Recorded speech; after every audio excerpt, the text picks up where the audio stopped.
estamos viviendo una época de cambio climático, es real, tiene consecuencias y nos afectan a nosotros negativamente. Y son causadas por las emisiones de gases de efecto invernadero que producimos los seres humanos con todas nuestras actividades. ¿Los seres humanos y los seres vivos en general? Por supuesto, los seres humanos y los seres vivos, pero los seres humanos somos la mayor fuerza de cambio a nivel global. Es por esto que los geólogos nos dicen que entramos en el antropoceno, una era donde el mundo está regido por lo que haga el ser humano.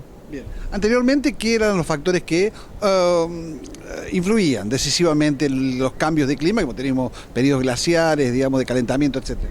En esos casos estaba más relacionado con la órbita terrestre, con, digamos, cuestiones del sistema climático solar, con las erupciones volcánicas. Hoy en día, nuestra fuerza de cambio en el sistema climático es más fuerte que aquella que era en el pasado, por ejemplo, responsable de estas variaciones en las temperaturas a nivel del sistema global. Naya, y si uno piensa que hoy hay habitando el planeta más de 7.000 millones de habitantes y que vamos increyendo y rápidamente, digamos, el problema se va a agravar. Tenemos que entender que el impacto tiene que ver con cuántos somos, cómo consumimos y cuánto consumimos. No es lo mismo ser 7.000 millones que 10.000 millones que vamos a hacer. No es lo mismo tener un auto por persona que un auto por familia. Y no es lo mismo tener un auto que una bici. Entonces tenemos que entender que hay 3 factores en la ecuación de impacto y tenemos que trabajar sobre todos esos factores. Respecto del crecimiento poblacional, va a ser una tendencia, lo vamos a tener, y en ese sentido el mayor control, que es lo que decíamos en la charla, tiene que ver con la educación de la mujer y el trabajo educativo que tiene a lo largo de su formación. Pero además hay problemas, yo diría, no de clases, pero sí de niveles de consumo, digamos. El primer mundo o la locomotora china, digamos, cuando uno ve los fuegos, digamos, que explican, digamos, el calentamiento global, el calentamiento de la Tierra, digamos, son generados por pocos países y por segmentos, digamos, de alto poder adquisitivo. Sí, a nivel global tenemos que entender que tenemos una gran desigualdad en nuestra huella de carbono.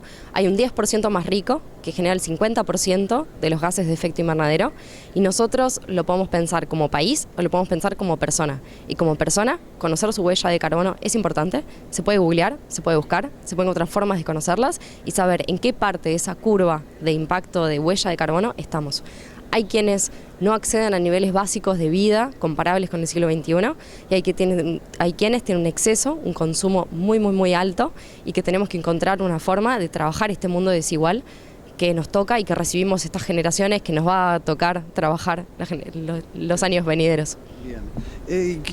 ¿Qué puede pensarse? En primer lugar, digamos, hablando de políticas públicas, ustedes de Fundación EIDOS, ¿es correcta? Tienen un diálogo, digamos, con frecuencia con el Estado, digamos, en general, más allá de los gobiernos. ¿Cuál es un poco el campo de trabajo? Nosotros lo que hacemos es trabajar con jóvenes y no tan jóvenes, o con actitud joven, en emprendedorismo, en sustentabilidad y en educación. Hacemos talleres de problemáticas ambientales, los convertimos en oportunidades de cambio, ya sea atravesados o no por la tecnología, y diseñamos, por ejemplo, en un proyecto en el cual los chicos proponían políticas públicas. Durante 3 años, más de 3.000 pibes pasaron por nuestros talleres y terminamos desarrollando propuestas para el Estado. Bien. Propuestas que, por ejemplo, ubicame, digamos, sus anclajes, sus pilares. Mira, te tiro una que me pareció excelente. Unos chicos en Buenos Aires propusieron que un restaurante le enseñara a la gente que no tenía habilidades, digamos, que no tenía trabajo, a cocinar, mientras generaban los alimentos para que la gente que iba a comer en el restaurante con el pago, lo que hacía era pagar las capacitaciones y generar una especie de economía circular, donde además todos los materiales venían en forma responsable de productores conocidos, de que se conocía su forma de producción, etc. Lo que proponían era un sistema de ganar-ganar completo. Si uno se pone a pensarlo, los chicos ya vienen, algunos jóvenes, con esa impronta y les es muy fácil conectar actores y conectar voluntades generando impactos positivos, sociales y ambientales. Tenés la posibilidad de tener una mirada global porque sos muy viajera, dijiste en la charla. ¿Cómo estamos nosotros a nivel país? Siempre uno establece comparaciones. El nivel de concientización o concienciación, digamos. Me parece que falta muchísimo diálogo entre generaciones, entre disciplinas, entre actividades, entre activistas también y productores también. Como diálogo hace falta, información hace falta.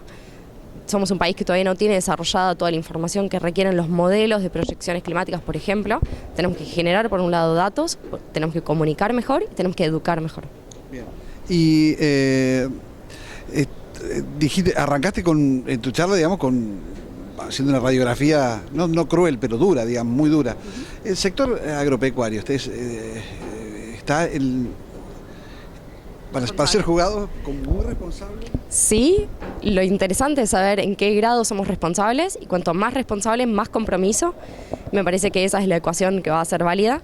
Hay que entender todo el sistema climático y la relación que tiene con el cambio del uso de la tierra, etcétera. Creo que es muy complejo para decirlo en 2 minutos, pero lo primero que tenemos que hacer es informarnos, transformar la visión de que esto es imposible a complejo y tengo herramientas para hacerlo, y empezar a trabajar y ponerlo en acción. Y si hay quienes ya lo están haciendo, tienen una producción que se considera sustentable, que es carbono neutra o carbono negativa, que está logrando tener un producto con baja huella de carbono, etcétera, comunicarlo y hacer capacitación y colaboración para. ¿Estás al tanto de que en la cadena de maíz hace muy poco recibieron la noticia de que en realidad generaba mucho menos, digamos, huella de carbono, 1/3 de lo que decían que generaba? La pregunta es, explícanos sencillamente, ¿qué es esto, la huella de carbono? O sea, carbono negativo, carbono positivo. La huella de carbono tiene que ver con cuánto dióxido de carbono equivalente emite un producto en términos absolutos, digamos. Se puede cuantificar en toda su cadena, en su ciclo de vida, cuánto carbono terminó emitiendo a la hora de comprar. Por ejemplo, en un supermercado, en Francia, tenés la boleta de pago y abajo tenés tu huella de carbono. Bien. O por ejemplo, la podés calcular en internet también, poniendo un par de variables. Vamos al ejemplo de Francia que me gusta. Dale, entonces vos vas al supermercado y no solamente sabés, digamos, cuánto pagaste, sino cuánto carbono tenés en tu saldo. Por eso sirve lo de la huella de carbono, que es una forma relativamente homogénea de comunicar el impacto ambiental, que no es exhaustiva y a veces no es correcta, y todos tenemos que ponernos también a discutir esto de la huella de carbono. Pero básicamente se recomendaría que tratemos de ir eligiendo aquello que menos dañe su producción el ambiente. El consumidor que no va a estar capacitado en temas ambientales va a elegir la etiqueta que tenga la menor huella de carbono, la menor huella hídrica, la menor huella de biodiversidad, en términos generales.